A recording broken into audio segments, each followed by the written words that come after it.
ಮಲೆ ಮಹದೇಶ್ವರ ಸ್ವಾಮಿ ಮಲೆ ಮಹದೇಶ್ವರರು ಕರ್ನಾಟಕದ ಪ್ರಮುಖ ಜನಪದ ದೈವಗಳಲ್ಲಿ ಒಬ್ಬರು. ಅವರು ಮುಖ್ಯವಾಗಿ ಮಲೆ ಮಹದೇಶ್ವರ ಬೆಟ್ಟ, ಎಂಎಂ ಬೆಟ್ಟ, ಚಾಮರಾಜನಗರ ಜಿಲ್ಲೆಯಲ್ಲಿ ಆರಾಧಿಸಲ್ಪಡುತ್ತಾರೆ. ಅವರ ಜೀವನ ಕಥೆ, ಜನಪದ ಗೀತೆಗಳು, ಕಾವ್ಯಗಳು ಮತ್ತು ಕಥನ ಪರಂಪರೆಗಳ ಮೂಲಕ ಪೀಳಿಗೆಯಿಂದ ಪೀಳಿಗೆಗೆ ಬಂದಿವೆ. ಮಹದೇಶ್ವರರ ಜನನ.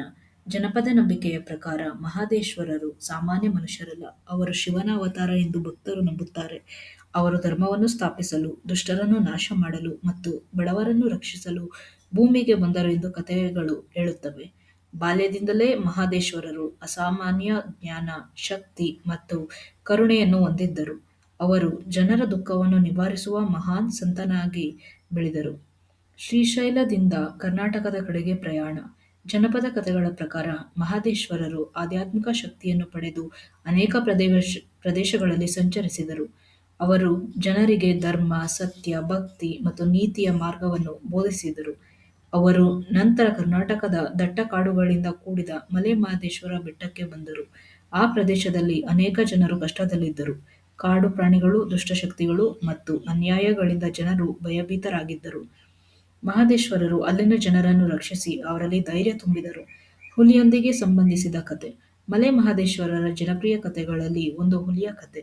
ಒಮ್ಮೆ ಅವರು ಕಾಡಿನಲ್ಲಿ ಸಂಚರಿಸುತ್ತಿದ್ದಾಗ ಒಂದು ಹುಲಿಯನ್ನು ಎದುರಿಸಿದರು. ತಮ್ಮ ಆಧ್ಯಾತ್ಮಿಕ ಶಕ್ತಿಯಿಂದ ಅವರು ಆ ಹುಲಿಯನ್ನು ವಶಪಡಿಸಿಕೊಂಡರು ಎಂದು ಜನಪದ ಕಥೆಗಳು ಹೇಳುತ್ತವೆ.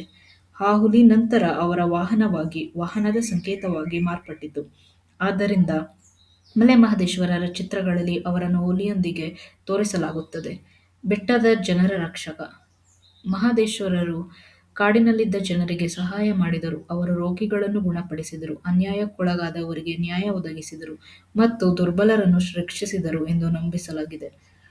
ಅವರು ಜಾತಿ, ಸಂಪತ್ತು, ಸ್ಥಾನಮಾನವನ್ನು ನೋಡದೆ ಎಲ್ಲರನ್ನೂ ಸಮಾನವಾಗಿ ನೋಡಿದರು. ಅವರ ಭಕ್ತರಲ್ಲಿ ರೈತರು, ಕುರಿಗಾಹಿಗಳು, ಕಾಡಿನ ಜನರು, ಸಾಮಾನ್ಯ ಗ್ರಾಮೀಣ ಜನರು ಮುಖ್ಯರಾಗಿದ್ದಾರೆ. ಬೇವಿನ ಮರ ಮತ್ತು ಭಕ್ತಿಯ ಕಥೆಗಳು.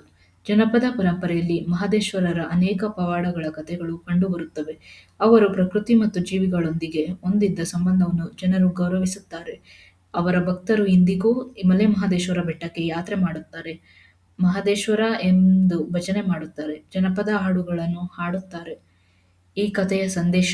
ಮಲೆ ಮಹದೇಶ್ವರರ ಕಥೆ ನಮಗೆ ಕಲಿಸುವುದೇನೆಂದರೆ, ಧರ್ಮ ಮತ್ತು ಸತ್ಯದ ಮಾರ್ಗದಲ್ಲಿ ನಡೆಯಬೇಕು, ದುರ್ಬಲರಿಗೆ ಸಹಾಯ ಮಾಡಬೇಕು, ಪ್ರಕೃತಿಯನ್ನು ಗೌರವಿಸಬೇಕು, ಎಲ್ಲರನ್ನೂ ಸಮಾನವಾಗಿ ಕಾಣಬೇಕು. ಭಕ್ತಿ ಮತ್ತು ಒಳ್ಳೆಯ ಕಾರ್ಯಗಳಿಗೆ ಶಕ್ತಿ ಇದೆ.